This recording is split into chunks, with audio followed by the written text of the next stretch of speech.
No, it's not common to have homes on an acre or more inside the city limits. Public sewer. But it's a small subdivision. It performs well, but there's not enough data to really show you from year to year. So that's why we're going back 5 years. Let me show you what I'm talking about in Estrella Crossing. It's not quite as easy to ascertain what's going on in an area like Estrella Crossing because it's a smaller subdivision, and small pools of data don't really give you a great idea of what's going on in a housing market. So 3 or 4 sales a year compared to each other don't really do the job. So that's why we dug a little deeper. I'm going to show you a couple of different ways I approach this. I think this will make sense to you. So if you're interested in Estrella Crossing at all, here's how I did this. 17, 18, 19 were very good real estate years, but more typical real estate years. The average days on market for those years was 88. In 20, 21, and 22, now 20 is when the frenzy started, all through 21 and then through about half of 22. Average time on the market was about 26 days. The best year was 21 in just about every aspect, including days on market. It was only about 10 for an average. But that'll show you an idea of what's going on. 3 years before and the 3 years during that frenzied market and how it affected a lot of areas like Estrella Crossing. So 88 days, we're not anywhere near back to normal. When we get back up to 75 to 100, that'll be kind of more normal for a neighborhood like Estrella Crossing. The list to sale ratio is the amount a home goes under contract for and closes compared to the asking price. So that 3-year period was about 97.16. Now, just so you know, 97 is about normal, about a typical market. So that was pretty typical. 20 through 22, the average was over asking, 101%. The best year was 21 at 105. But that 3-year run, average was over asking price. The average price a home was reduced before it sold in Estrella Crossing during those typical years was, well, nearly 5%, 4.59. And that's not uncommon. A lot of homes will go on the market, reduce their price a little bit, and then sell. In 21, about 1%. Very little in the way of price reductions. As a matter of fact, only one house a year might have been reduced, hardly at all. So you can kind of see the typical 17, 18, 19. Now again, those were considered terrific real estate years. We had no complaints whatsoever. But 20, 21, and 22 were affected. 20 and 22 partially affected, and 21 totally affected by that frenzied, super hot market that we had.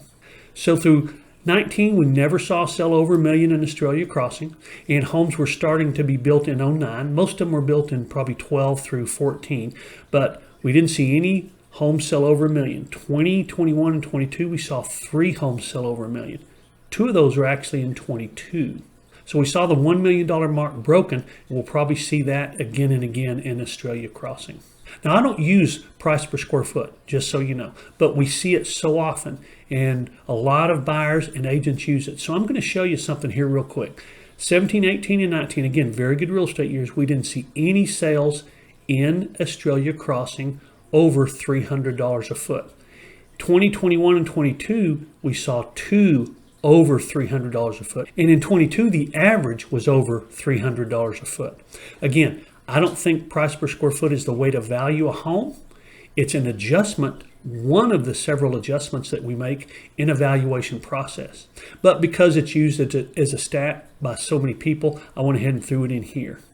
Now, throughout most of the market, the 1 acre plus market, I could distinctly see before July and after July in the differences in 22. So the market started shifting after July, and it's very clear in the overall market, 1 acre plus market, and in many neighborhoods. Now that's really not something you can take a look at in Estrella Crossing because all the sales that closed in 22 happened after July the 1st. So that's all we have to look at. But that in itself shows some really great news. So from a 1 year, year over year stat, the average price went up about 10.59%. So double digits, that's pretty darn good. In any given market, double digits is good. Over 5 years, 79%, nearly 80%. So if your home, if you can figure out what it was worth, if you know what it was worth 5 years ago, 80% is a huge gain in equity. And because 22 itself saw a 10% gain, that shows you didn't lose your equity from that big run up over 20, 21, and 22. Now that run up was about an 18 to 20 month period, although part of it was at the end of 20 through 21 and into 22. So one thing I want to emphasize, just like I have for all of my other clients and customers, is that in Estrella Crossing, we saw a huge run up in equity, and that is not gone. You keep hearing prices are dropping, prices are dropping. What you're seeing are asking prices that are dropping. Now we'll look at stats each and every month as we go, but so far we have not seen closed prices dropping in the 1 acre plus market in this area. Only asking prices dropping, and they're dropping to a level where they're selling, but those sales are happening after the run up in equity from the frenzied market. I hope this is making sense. In other words, a lot of people think when we're losing, we missed out, we didn't take advantage of it. Well, you didn't miss out. That equity's still there. The key is not to price your home so high that people realize it's priced too high and you have to lower it a lot. But that's what happened to a lot of people, and after they lowered it, it was still a tremendous gain in equity over the last 18 to 20 months. I hope that makes sense again. Now, through a video up here, it's a drive-through of Estrella Crossing. If you're interested at all and just want to take a casual drive through the neighborhood and see what the housing is like, you can take a look at this video.